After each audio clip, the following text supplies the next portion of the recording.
안녕하세요. 지공TV입니다. 오늘은 토마 피케티의 21세기 자본을 소개하겠습니다. 지난 2013년 출간된 21세기 자본은 30개 언어로 번역돼 2017년 현재 220만 권이 팔렸습니다. 재테크 책도 아니고 쉬운 대종수도 아닌 전문 경제학 서적이 이 정도 팔린 건 유례가 없습니다.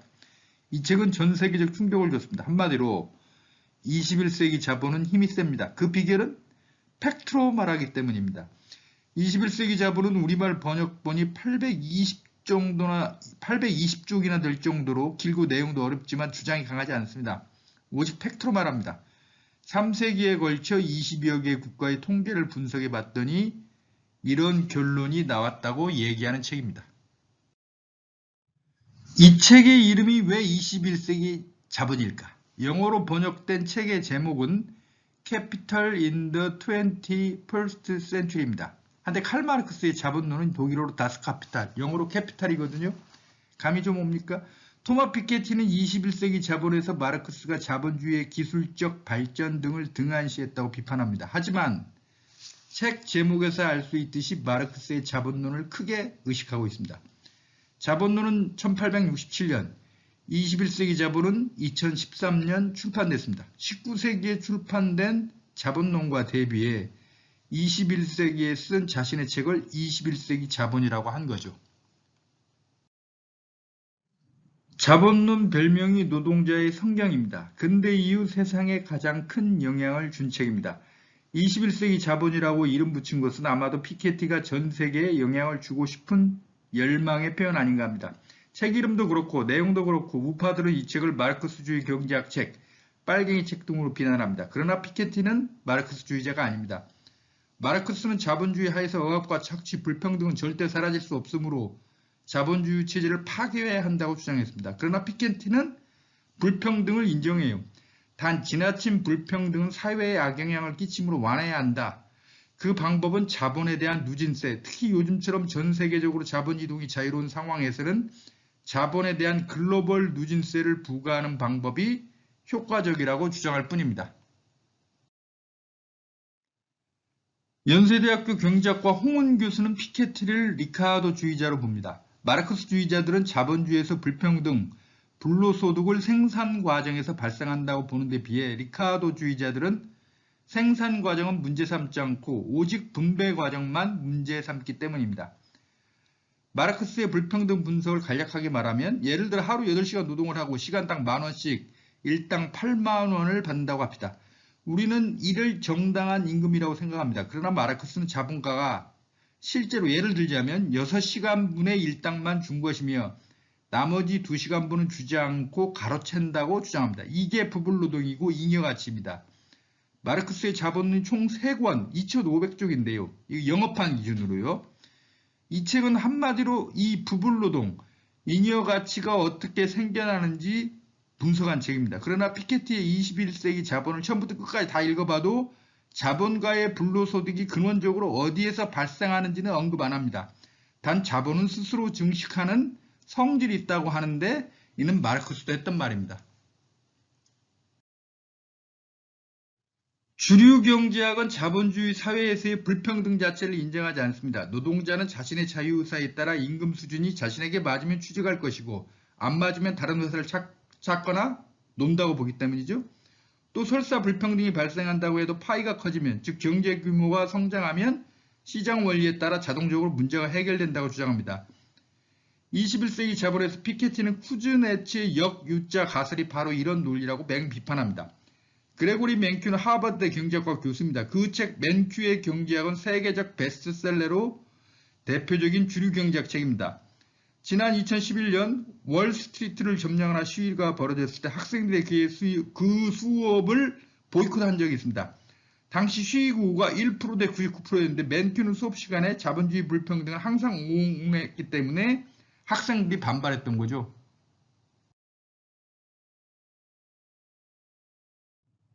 마르크스주의 경제학을 전공한 연세대 경제학과 홍은 교수는 피케티를 리카르도주의자, 스라파주의자로 봅니다. 노동가치론 하면 마르크스가 창시한 이론으로 알고들 있는데 사실은 이미 애덤 스미스의 국부론에 노동가치론 얘기가 나옵니다.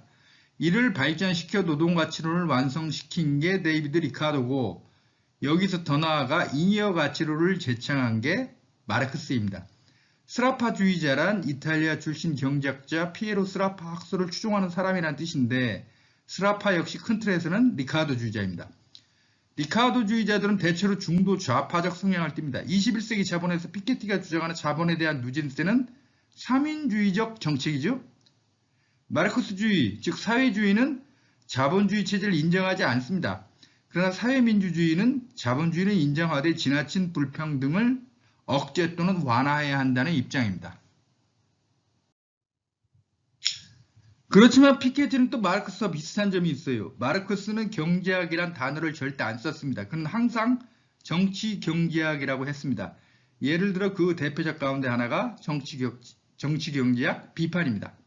그런데 피케티는 이렇게 말해요. 나는 경제과학이란 표현을 싫어한다. 이는 경제학이 다른 사회과학 분야보다 더 높은 과학적 지위를 얻은 듯이 보여 오만하다는 느낌이 든다. 나는 정치경제학이라는 표현을 좋아한다. 이 표현은 다소 낡았다는 느낌을 줄 수 있지만 경제학과 다른 사회과학 분야를 구분하는 유일한 차이가 경제학은 정치적이고 규범적이며 도덕적 목적을 지닌다는 데 있음을 말해주는 것 같다. 마르크스의 정치경제학 비판, 이 책 서문에는 경제적 하부구조, 정치적, 법적, 이데올로기적 상부구조 등 마르크스 역사적 유물론 핵심 논리가 전개되어 있습니다. 한데 피케티는 우리는 경제적 하부구조와 정치적 상부구조를 극히 단순하고 추상적인 개념을 버리고 국가, 조세, 부채를 구체적으로 연구해야 한다. 이렇게 마르크스를 또 비판해요. 즉 마르크스가 상부구조, 하부구조 등 추상적인 개념만 나열했지만 자신은 구체적으로 연구했다 이 뜻이죠. 간단히 요약하면 자본주의에 대한 세 가지 태도가 있습니다. 자본주의를 철폐하라. 프롤레타리아 혁명으로 사유재산제를 폐지해야 한다는 건 마르크스 입장. 자본주의는 인류 역사에서 가장 좋은 제도라는 건 주류경제학, 신자유주의자 입장이고요. 피케티는 기본적으로 자본주의에 긍정적입니다. 단 문제가 있으므로 특히 불평등 문제가 필연적으로 발생하므로 고쳤어야 한다는 입장입니다. 마르크스는 자본 철폐, 피케티는 자본에 대한 규제, 주류 경제학은 자본에 대한 규제를 철폐 이렇게 볼 수 있겠습니다. 21세기 자본을 제대로 이해하기 위해서는 꼭 기억해야 할 공식 세 가지가 있습니다. 21세기 자본은 일반인들이 읽기에 꽤나 어려운 이유가 이 공식의 의미를 제대로 이해하지 못하기 때문입니다. 첫째, R, 자본 수익률 R은 항상 경제 성장률 G보다 크다. 두 번째, 알파는 R 곱하기 베타. 여기서 알파는 국민소득에서 자본소득이 차지하는 목을 말하는데 이 알파는 자본 수익률과 베타, 즉 자본을 1년 소득으로 나눈 비율을 곱한 값과 같다. 여기서 주의할 게 알파는 국민소득에서 자본이 차지하는 목이 아니라 자본소득이 차지하는 목이라는 겁니다. 자본과 자본소득은 다르죠? 예를 들어 자본이 1억이고 수익률이 5%라면 자본소득은 500만 원이죠? 이처럼 자본과 자본소득은 액수 숫자가 다릅니다. 셋째 베타는 G분의 S. 베타는 자본을 1년 소득으로 나눈 비율인데 이 베타는 장기적으로 저축률을 경제성장률로 나눈 값과 같다. 여기서 주의할 게 소득은 평생 소득이 아니라 1년 소득이라는 겁니다. 21세기 자본에서 가장 중요한 공식은 R은 G보다 크다입니다. 자본주의 핵심 모순은 R, 즉 자본 수익률이 항상 임금이나 생산의 성장, 즉 경제의 성장률보다 높다는 겁니다. 자본주의 사회뿐만 아니라 과거 봉건 사회에서도 R이 항상 G보다 컸다고 피케티는 분석합니다. 여기서 R은 영어로 수익이나 수입을 의미하는 레비뉴의 약자로 연평균 자본 수익률을 의미합니다. 자본에서 얻는 이윤, 배당금, 이자, 임대료, 기타 소득을 자본 총액에 대한 비율로 나타낸 것입니다. G는 성장을 의미하는 영어 그로스의 약자로 경제 성장률, 즉 소득이나 생산의 연간 증가율을 의미합니다. 여기서 중요한 게 경제 성장률이 높아지면 이에 따라 임금도 높아지는 경향이 있다는 겁니다. 이 점 꼭 기억하세요.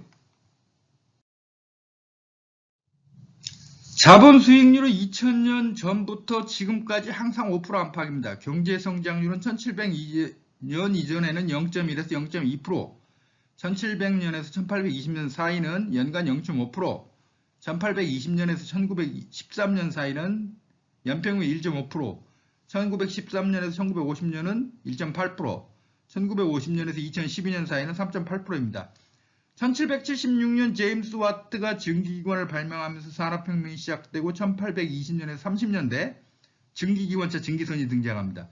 1880년대부터 휘발유와 경유를 사용하는 내연기관이 발명돼 자동차가 등장하고 2차 산업혁명이 시작됩니다. 이처럼 산업혁명 단계에 따라 경제 성장률이 높아졌지만 자본 수익률보다는 항상 낮았습니다.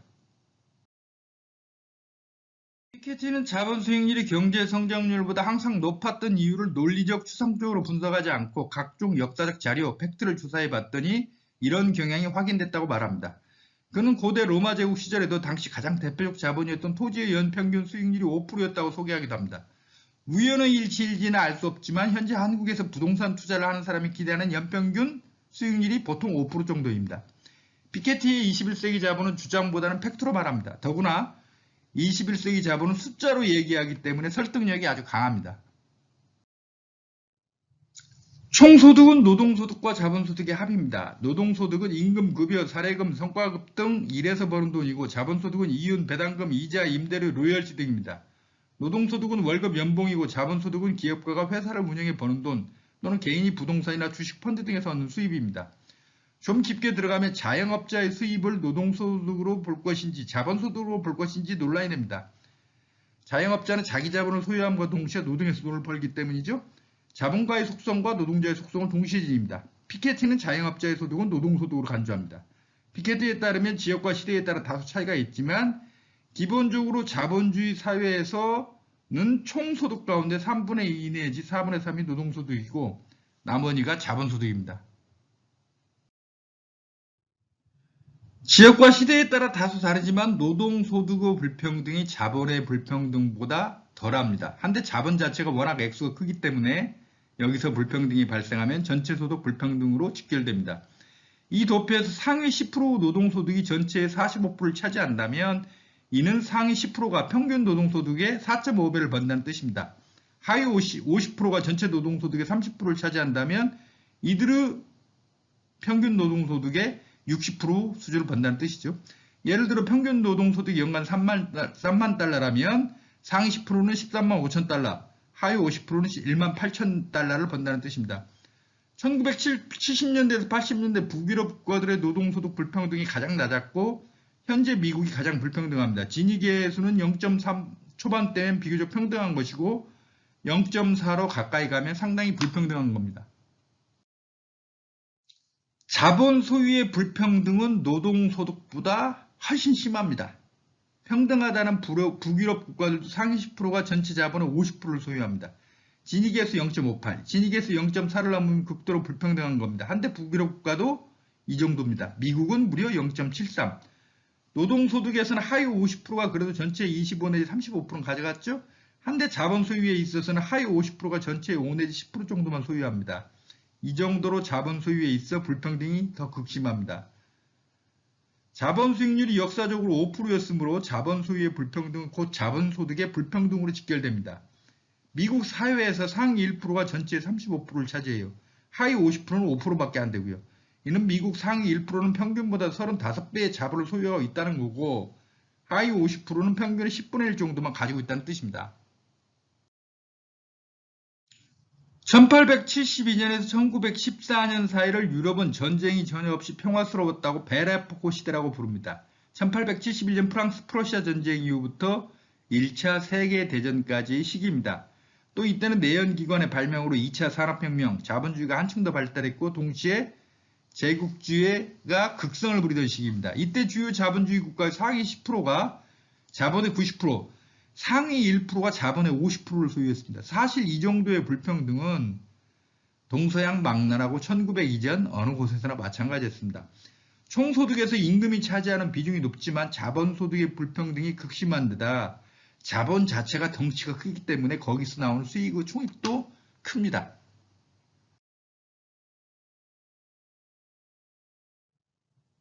흥미로운 게 유럽의 베레포크 시기가 미국의 도금 시대, 길리드 에이지와 거의 겹칩니다. 1865년 남북전쟁이 끝나고 1873년부터 1893년까지 약 30년간 미국 자본주의가 극도로 발달한 시기, 카네기, 록펠러, 모건 등 미국을 상징하는 거부들이 탄생한 시기가 도금시대입니다. 이때 미국의 생산 능력이 영국을 넘어섭니다. 당시를 풍자한 그림을 보면 밑에서 가난한 노동자들이 죽도록 일해서 위층의 소수 몇 사람의 부자를 떠받치고 있죠. 유럽에 비해 평등했던 미국에서도 빈부격차가 본격적으로 벌어지기 시작한 때가 바로 도금시대입니다. 21세기 자본에는 부동산과 관련 흥미로운 내용이 있습니다. 약 100만 유로의 부를 가진 상위 9% 집단에서는 부동산이 전체 부의 절반, 일부 개인에게서 4분의 3 이상이다. 반면 상위 1% 집단에서는 금융자산 및 사업자산이 부동산보다 더 두드러진다. 특히 재산이 가장 많은 사람들이 소유한 부는 거의 전부가 주식이나 합자회사 지분이다. 주택은 중산층과 적당히 잘 사는 사람들이 가장 선호하는 투자 대상이지만 진정한 부를 주로 구성하는 건 언제나 금융자산 및 사업자산이다. 중간층 40% 집단의 부에서 가장 핵심적인 역할을 하는 것은 주로 거주하는 주택의 소유와 그 주택을 구입하고 대금을 지불한 방식이다. 이 말이 무슨 뜻이냐? 진짜 부자는 금융자산가라는 겁니다. 특히 전 세계 어디서나 이른바 중산층 부의 대부분은 결국 부동산, 집 한 채라는 거죠. 그러니 우리나라를 비롯해 전 세계 어디서나 중산층들은 부동산 투자 또는 투기의 목을 매답니다. 진짜 부자, 진짜 지배층은 상위 1%입니다. 지난 2011년 월스트리트를 점령하라 시위 때 나온 구호도 1대 99 사회였습니다. 피케티에 따르면 상위 10%는 언제나 다른 두 개의 세계는 아닙니다. 노동소득이 우세한 9%와 자본소득이 점점 더 중요해지는 상위 1%. 상위 9%는 의사, 변호사, 성공한 상인과 식당 주인 등입니다. 또 구글이나 페이스북 같은 인류 IT 기업의 엔지니어, 일부 금융기관의 펀드 매니저 등이죠. 이들은 노동소득이 자본소득보다 4배 정도 많습니다.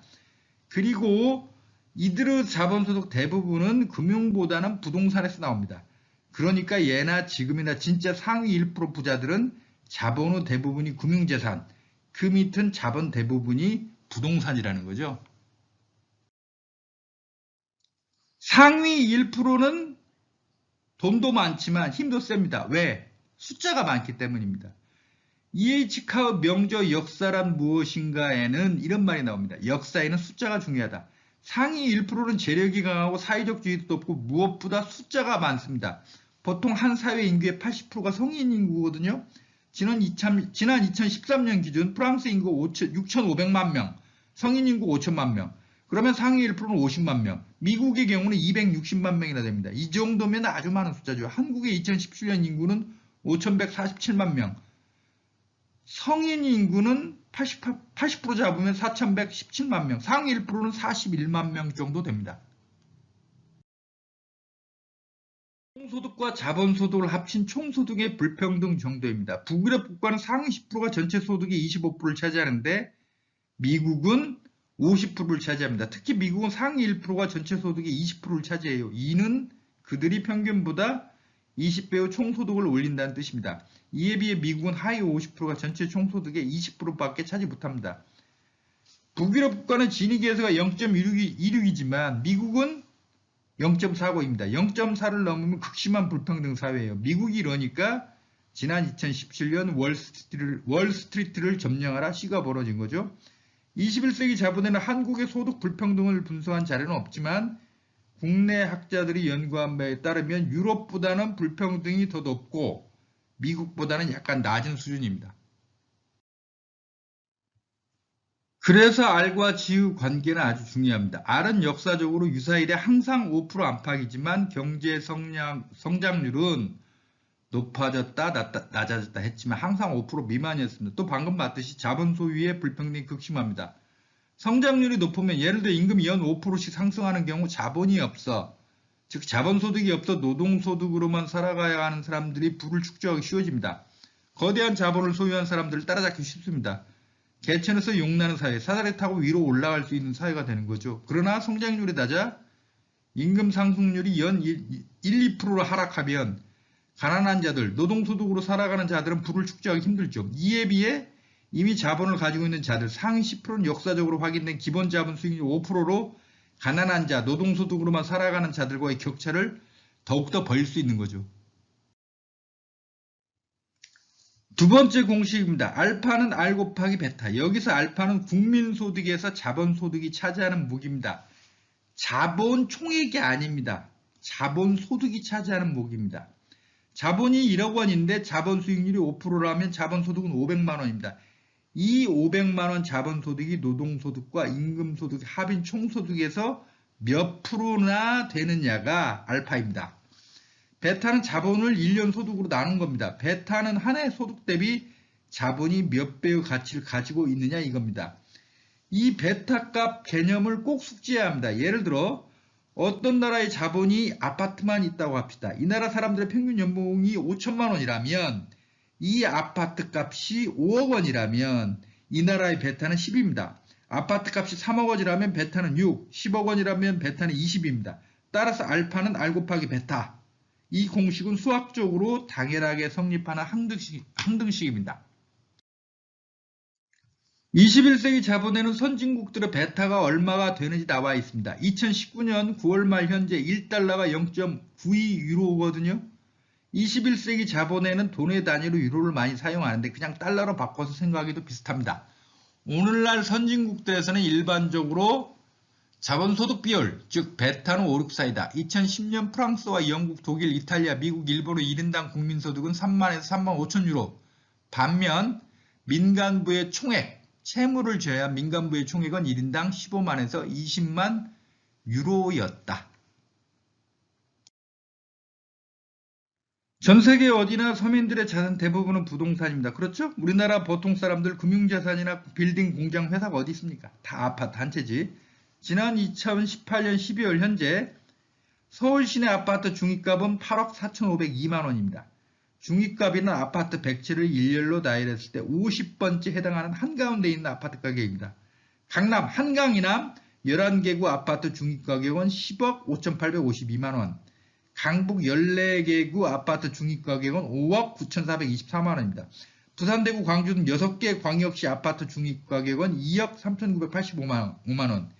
기타 지방아파트 중위가격은 1억 5,494만 원입니다.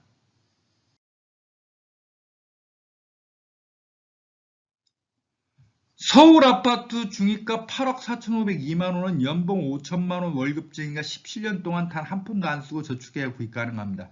이 경우 베타는 17이죠. 만약 맞벌이로 연수입이 1억이라면 8.5년간 안 쓰고 저축해야 가능. 이 경우는 베타는 8.5입니다. 선진국 대부분은 현재 베타는 5 내지 6입니다. 한달 한국 수도권 아파트 중위값은 5억 349만 원으로 맞벌이 연봉 1억이라면 베타는 5, 얼추 맞아떨어집니다.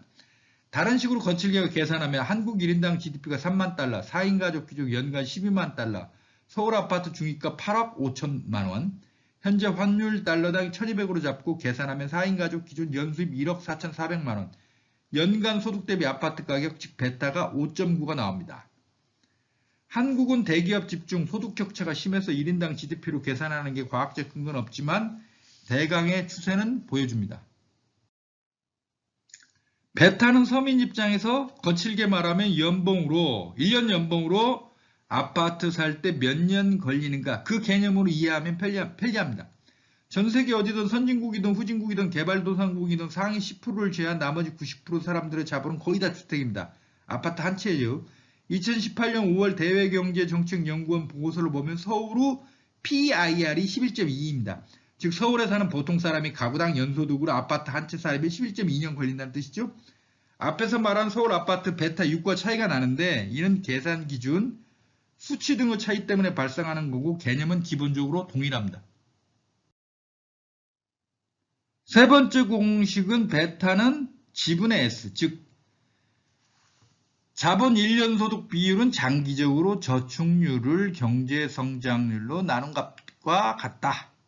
이 공식은 수학적 논리적으로 나온 게 아니라 장기간 추사를 봤을 때 팩트로 확인되는 거라고 피케티가 말합니다. 피케티는 S, 즉 저축률이 장기적으로 볼 때 10% 선으로 안정적이라고 주장합니다. 10% 안팎이라는 거예요. 이 S는 가계의 저축뿐 아니라 기업의 저축도 포함합니다. 이윤이 났을 때 재투자하지 않고 사내에 모아두는 사내 유보금, 기업들의 금융투자를 통한 간접저축도 포함합니다. 한데 많은 학자들이 이 경기가 불황이면 저축률이 떨어지지 않냐고 의문을 제기하는데 피케티는 실제 자료를 조사해봤더니 장기간에 걸쳐 저축률이 10% 안팎이었다고 반박합니다. 그래서 논란이 발생하고 있습니다.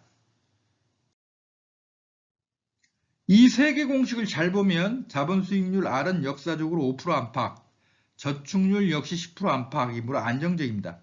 따라서 베타, 소득 대비 1년 소득 대비 자본이 몇 배인지, 거칠게 말하면 내 연봉으로 아파트 한 채 사는데 몇 년이 걸리는지, 이 베타는 오직 경제의 성장률이 저하입니다. 또 두 번째 공식은 그림처럼 치환 가능하죠? 알파, 즉 노동소득과 자본소득으로 이루어진 총소득에서 자본소득이 차지하는 비율 역시 경제성장률이 좌우합니다. 알파는 자본소득의 목인데 한 사회에서 자본의 50 내지 70%는 상위 10%가 소유하므로 자본소득 역시 50 내지 70%를 상위 10%가 가져갑니다. 따라서 알파는 동시에 어떤 사회의 빈부격차가 얼마나 심한지 보여줍니다.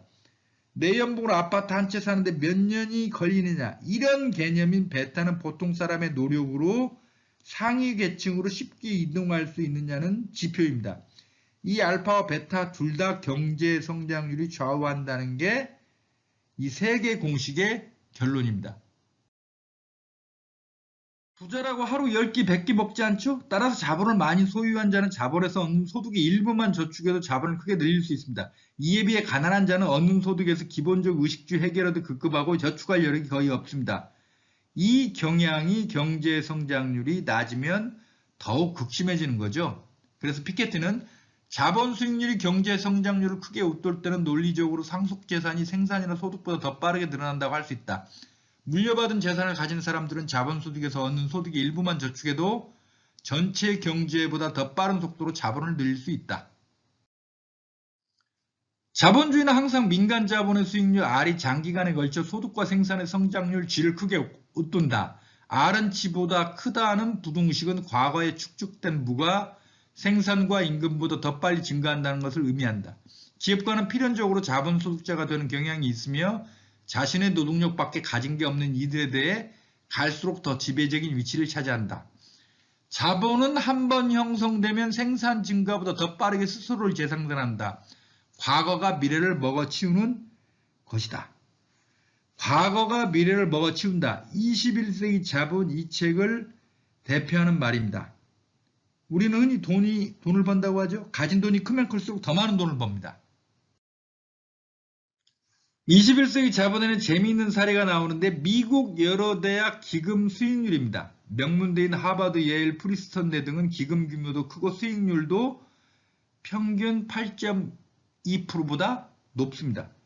조사 대상 850개 대학의 절반이 넘는 498개 대학은 기금 규모가 1억 달러 이하인데 수익률이 6.2%로 평균보다 낮습니다. 과거에 쌓인 자본이 많은 사람일수록 수익률이 더 높으니 더 재산이 쌓이겠죠. 아무튼 앞에서 봤듯이 불평등을 해소하려면 경제성장률이 관건이겠네요. 어떻게 경제성장률 G를 높일까? 신자유주의자들은 규제 철폐, 기업 친화 정책을 쓰면 된다고 합니다. 진보 쪽에서는 재분배 정책을 잘 사용해야 한다고 주장하죠. 한데 피케티는 경제성장률은 정책을 잘 쓴다고 되는 게 아니고 인구 증가율이 좌우한다고 화가 납니다.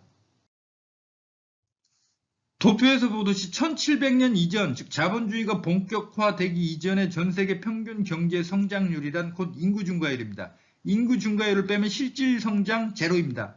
1700년 이후에야 본격적인 성장이 이루어지는데 그 성장의 절반 정도가 인구 증가에 기인한 겁니다.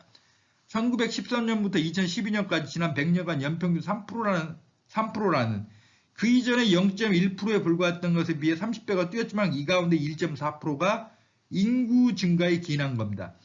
경제 성장률이 높았던 시기는 동시에 인구 증가율도 높았던 시기입니다.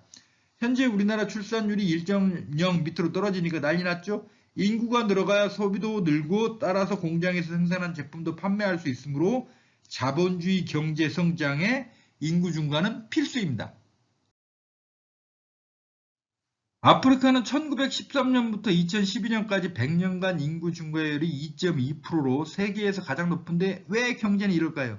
여기는 가장 기본적인 공업 기반이 없는 상태에서 농업이 아직도 주력인 상태에서 의료기술, 농업기술 등의 보급으로 평균 수명도 늘고 유아 사망률도 감소했기 때문에 인구는 늘어도 경제 성장은 별 볼일 없던 거죠.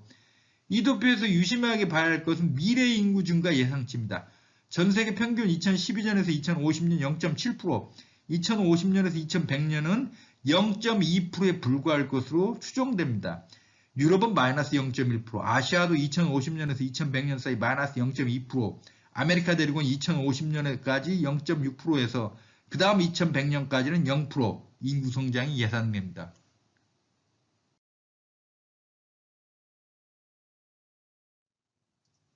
UN 예측에 따르면 인구 증가율은 2030년까지 0.4%로 떨어지고 2070년에는 약 0.1%를 기록할 것으로 예상됩니다. 더구나 2050년에서 2100년 사이 세계 인구 증가율이 0.2%를 기록할 것으로 예상되는 이유도 순전히 아프리카 대륙의 인구 증가율 때문입니다.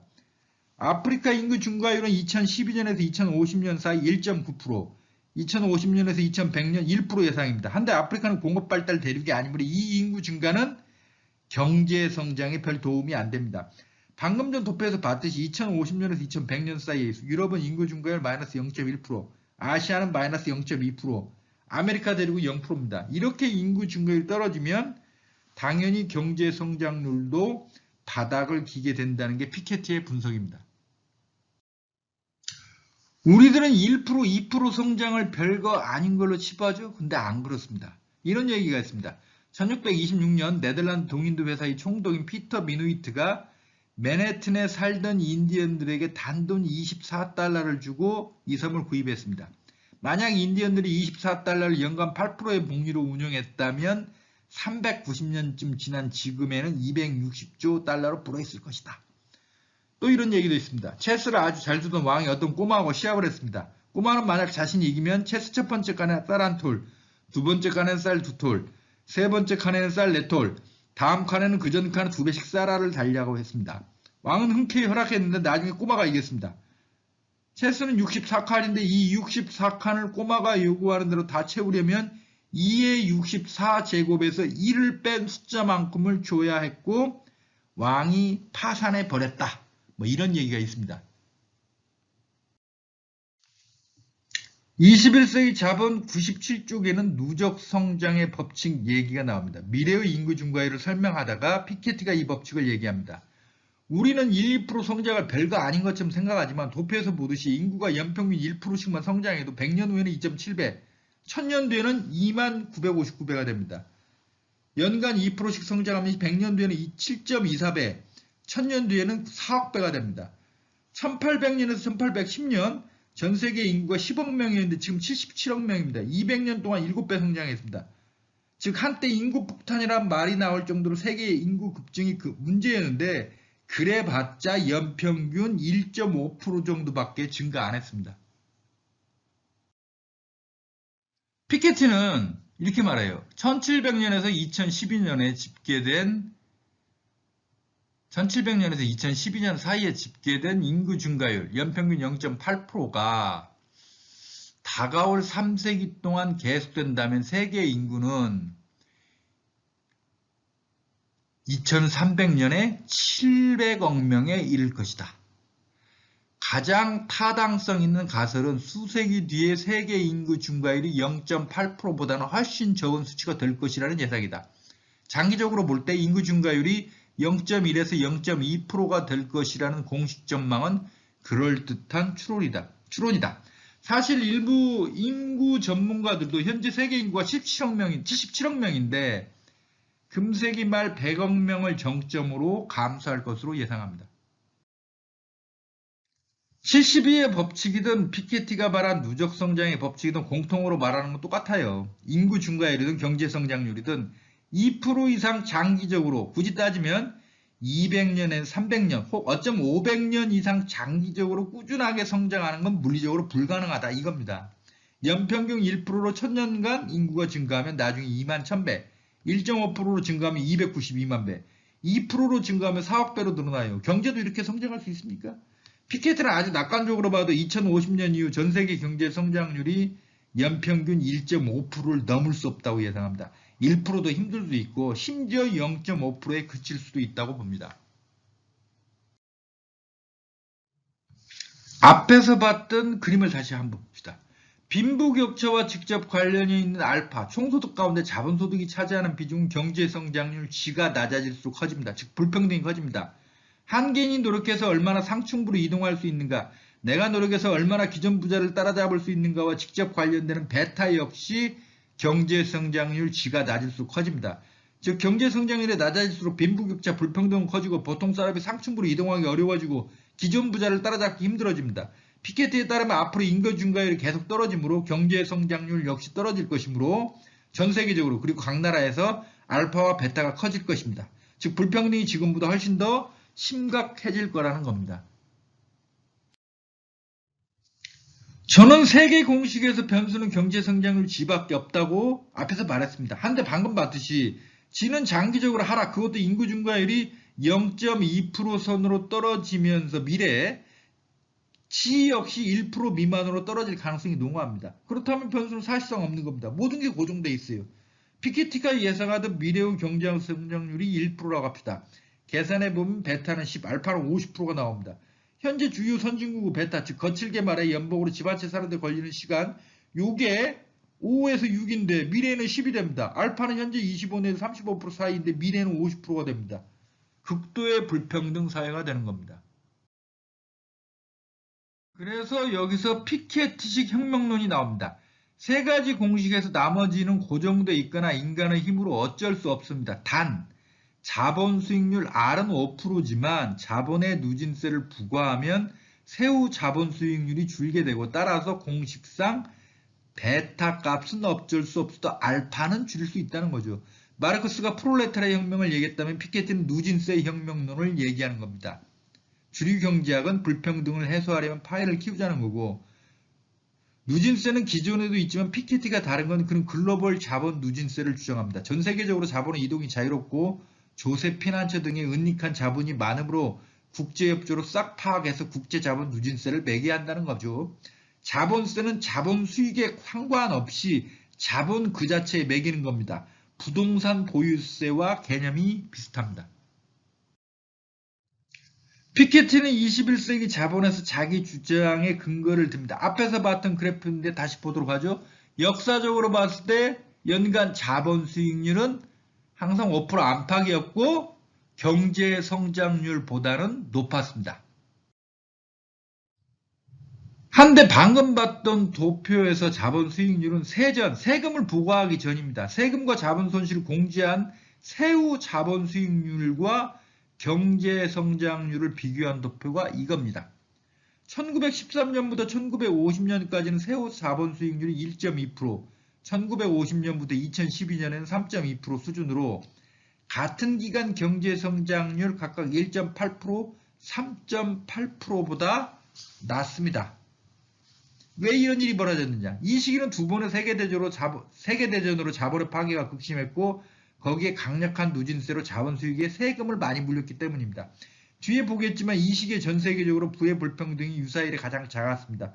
그리고 1950년에서 70년 초반까지가 자본주의의 황금기입니다. 이때 세금이 제일 셌는데 경제 성장을 가장 많이 했습니다.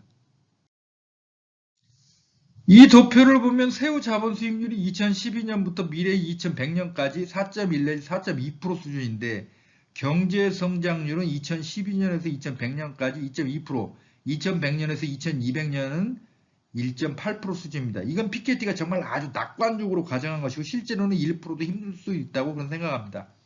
2012년부터 2100년까지 세후 자본 수익률이 4.1%, 2100년부터 2200년까지는 4.3%인데 이건 각 나라에서 자본과 기업을 유치하기 위해 기업과 부자에게 세금 깎아주기 경쟁이 벌어지고 있는 현상이 그때까지 계속되는 것으로 가정한 겁니다. 이 그래프를 보면 자본이 1년 소득의 몇 배인지를 나타내는 베타, 전 세계의 베타가 1910년 이전에는 450에서 500%, 즉 4.5에서 5배였다가 1차 대전 이후부터 1980년까지는 250에서 350% 수준입니다. 앞에서 말했듯이 두 차례의 세계대전과 공화국으로 자본 파괴가 심했고 동시에 강력한 누진세로 세후 자본 수익률이 경제 성장률보다 낮았던 시기에 베타 역시 가장 낮습니다. 또 1950년에서 70년 사이는 자본주의 황금기로 고도 성장을 했습니다. 한데 1980년대부터 신자유주의가 득세했고 부자 감세가 시작되면서 베타가 높아졌고 현재는 450% 수준입니다. 1910년 500%보다 약간 낮은 수준인 거죠. 앞으로 베타는 더 커져서 21세기 말에는 700%로 예상됩니다. 이는 1차 대전 이전보다 불평등이 더 극심해진다는 뜻입니다. 이 그래프를 보면 1910년 이전에 독일, 프랑스, 영국, 유럽을 대표하는 이 세 개국의 베타 비율은 700%였습니다. 1차 세계대전이 시작하면서 급락했고 2차 대전이 끝난 직후인 1950년에는 2.5에서 3배에 불과합니다. 그러다가 영국에서 대처 미국에서 레이건이 집권한 1980년대부터 서서히 오르다가 현재는 4에서 6배입니다. 미국도 현재 4배 수준입니다. 피케티는 21세기 자본 181쪽에서 1913년에서 1950년에 소득분의 자본 비율의 하락은 유럽의 자살과도 같은 역사였으며 특히 유럽 자본가들에게 안락사나 다름없었다고 말합니다. 또 지난 수십 년간 소득분의 자본 비율, 즉 베타가 높은 수준으로 회복된 것은 경제가 상대적인 저성장 체제로 되돌아간 사실로 설명 가능하다고 말합니다.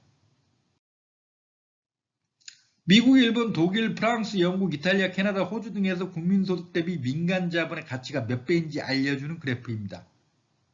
주의할 건 이건 민간 자본만 계산한 거지 공공자본은 뺀 겁니다. 1970년 250에서 300%였는데 2010년은 400에서 700%입니다. 눈길을 끄는 게 일본인데 1990년에 700%나 됩니다. 바로 이때 일본 경제가 거품이 한창이었고 1990년대 초반 이 거품이 터진 뒤 잃어버린 30년이 됐습니다. 그래도 아직 이 베타가 600%나 될 정도로 높습니다. 유럽과 미국의 상위 10%가 총소득에서 차지하는 비중입니다. 1910년은 이전에는 40 내지 45%로 아주 높았지만 1차 대전, 대공황, 2차 대전을 거치면서 점점 낮아졌고 1950년, 70년, 1950년에서 70년 사이 자본주의 황금기에는 30 내지 35%입니다. 그러다가 신자유주의가 득세하는 1980년대부터 서서히 높아져 현재 미국은 상위 10%가 총소득의 45%를 차지해 1차 대전 이전 수준이 됐습니다. 스웨덴은 그래도 아직도 낮아서 30%가 안 됩니다. 선진국뿐만 아니라 신흥국, 개발도상국에서도 똑같은 패턴이 나타납니다. 국민소득 가운데 자본소득이 차지하는 목, 즉 알파입니다. 1975년 이전에는 주요 선진국들에서 이 값이 17에서 23% 수준이었는데 현재는 25 내지 32% 수준으로 높아졌습니다. 도표에는 안 나오는 1800년에서 1810년 알파가 35 내지 40%였으니 요즘 그때와 점점 접근하는 겁니다. 21세기 자본에 나오는 각종 자료, 도표, 그래프가 거의 비슷한 패턴을 보여줍니다. 1914년 1차 대전 이전 극심하게 불평등했다가 1차 대전, 2차 대전, 대공황을 겪으면서 자본의 파괴, 1950년에서 70년대는 자본주의 황금기로 고도 성장의 강력한 누진세 덕분에 불평등이 완화됩니다. 그러다가 1980년대 신자유주의가 득세하면 다시 불평등 악화. 그러면서 1910년대 이전에 극심했던 불평등 수준에 근접하고 있고 이대로 가면 미래는 1910년 이전보다 더 불평등해질 수 있다는 것입니다. 상위 10%가 전체 부에서 차지하는 목입니다. 패턴 비슷하죠? 1910년에 상위 10%가 유럽의 경우 전체의 90%, 미국은 80%를 소유합니다. 1차 대전 이후 낮아져 1950년에서 70년 사이 60%로 줄었다가 2010년 현재는 65 내지 70%에 이릅니다. 1910년 이전 베레포크 시대만큼 못해도 상당히 근접했습니다. 상위 1% 목은 1910년에 유럽은 63%, 미국은 45%였는데 지금은 각각 25%, 33%입니다. 이제까지 나온 내용을 정리해 봅시다. 자본주의는 항상 자본수익률, 아리 경제성장률, 즉 생산과 소득의 성장률을 넘는 경향이 있다. 총소득에서 자본소득이 차지하는 목, 1년 소득 대비 자본이 몇 배인가는 결국 경제 성장률이 좌우하는데 미래에는 인구 증가의 하락으로 경제 성장률도 하락할 것이다. 따라서 미래의 불평등은 더욱더 커진다. 이겁니다.